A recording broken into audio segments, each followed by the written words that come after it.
সোনামুড়া মেলাঘর সড়কের ভোলামুড়া এলাকার রাস্তাটি সংস্কারে কাজ চলছে অনেক দিন ধরে, কিন্তু কাজ চলছে কচ্ছপ গতিতে। তাই স্থানীয় মানুষ প্রচণ্ড সমস্যায় আছেন। তাদের অভিযোগ, রাস্তা দিয়ে যানবাহন চলাচলে ধুলোয় একাকার হয়ে যায়, তারপরও রাস্তায় নিয়মিত জল দেওয়া হয় না। তাই ক্ষুব্ধ নাগরিকরা কচ্ছপের গতিতে কাজের প্রতিবাদ এবং রাস্তায় জল দেওয়ার দাবিতে সড়ক অবরোধে সামিল হলেন। বেশ কিছু সময় অবরোধ চলার পর প্রশাসনিক কর্মকর্তারা ঘটনাস্থলে ছুটে গিয়ে সমস্যার সমাধানের আশ্বাস দিলে অবরোধ মুক্ত হয় সড়ক।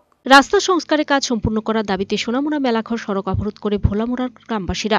তাদের অভিযোগ, সংস্কারের কাজ চলছে কচ্ছপ গতিতে, ফলে স্থানীয় মানুষ প্রচণ্ড সমস্যায় আছেন। তারই প্রতিবাদে সোমবার সোনামুড়া মেলাঘর সড়ক অবরোধ করেন গ্রামবাসী। অবরোধের জেরে যান চলাচল স্তব্ধ হয়ে পড়ে। এলাকাবাসীদের অভিযোগ, ভোলামুড়া এলাকার রাস্তা সংস্কার কাজ চলছে অনেক দিন ধরে, কিন্তু কাজ চলছে কচ্ছপ গতিতে। তাই স্থানীয় মানুষ প্রচণ্ড সমস্যায় আছেন। তাদের অভিযোগ, রাস্তা দিয়ে যানবাহন চলাচলে ধুলোয় একাকার হয়ে যায়, তারপরও রাস্তায় নিয়মিত জল দেওয়া হয় না। তাই ক্ষুব্ধ নাগরিকরা সড়ক অবরোধ করেন। স্থানীয়দের এই রাস্তা অবরোধের জেরে যাত্রীরা চরম দুর্ভোগের শিকার হন। বেশ কিছু সময় অবরোধ চলার পর অবরোধের খবর পেয়ে ঘটনাস্থলে ছুটে যায় প্রশাসনের উচ্চপদস্থ আধিকারিকরা। তারা ঘটনাস্থলে গিয়ে অবরোধকারীদের সাথে কথা বলে আশ্বাস দেন অতি সত্বর সমস্যার সমাধান করা হবে। এই আশ্বাসের ভিত্তিতে পথ অবরোধ প্রত্যাহার করেন এলাকাবাসী। আজকে অনেক যাবত এটা ভালো রাখছে, রাস্তার মধ্যে উঠোন জানা দুলবালুর জন্য পিচ তুলে ফেলাই রাখছে। হ্যাঁ, এমনি করে ভালো রাখছে, প্রচন্ড দুল, মানে আশেপাশে বাড়ি ঘর, মানে খুব অবস্থা খারাপ। বাচ্চারা আছে, বাচ্চারা অসুস্থ হয়ে পড়তেছে। তারপর বয়স্ক লোক সব দিক দিয়ে অসুবিধা হইতেছে। জল দেয় না, জল মানে তারা জল দিতে আসে না যে 5-6 দিন। রাস্তা খুবই কন্ডিশন খুব খারাপ। সবাই মিলে যারা এলাকা যারা আছে সবাই মিলে অবরোধ করছে আজকে 9টা থেকে, যতক্ষণ মেইন কন্ট্রাক্টর এখানে আসতো না ততক্ষণ আমরা এখান থেকে অবরোধ উঠতাম না। আমরা এখানে বসে রয়েছি, তারা আসক, আমরা কদিনের মধ্যে এটা ঠিক করবো।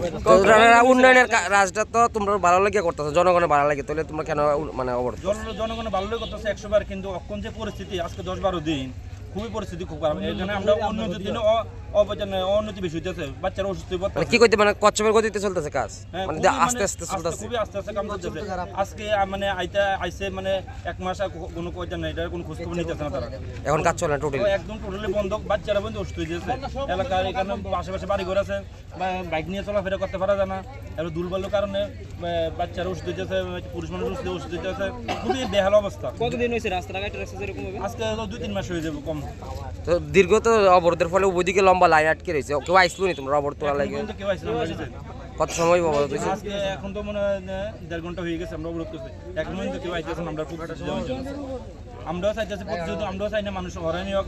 আমরাও সবাই, এটা সবার জন্য, যে আমার একান্ত ব্যক্তিগত জায়গা, তারা কয়েকজনের জন্য না, রাস্তাটা সবার জন্য। সবাই এটা কাজ করলে বা এটা জল দিলে প্রতিনিয়ত সবার জন্য উপকার হবে।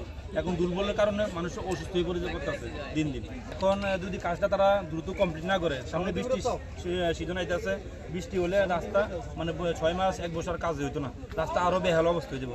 সেই জন্য আমরা চাইতেছি যত তাড়াতাড়ি সম্ভব রাস্তার কাজটা কমপ্লিট হোক। Video report, search India TNN।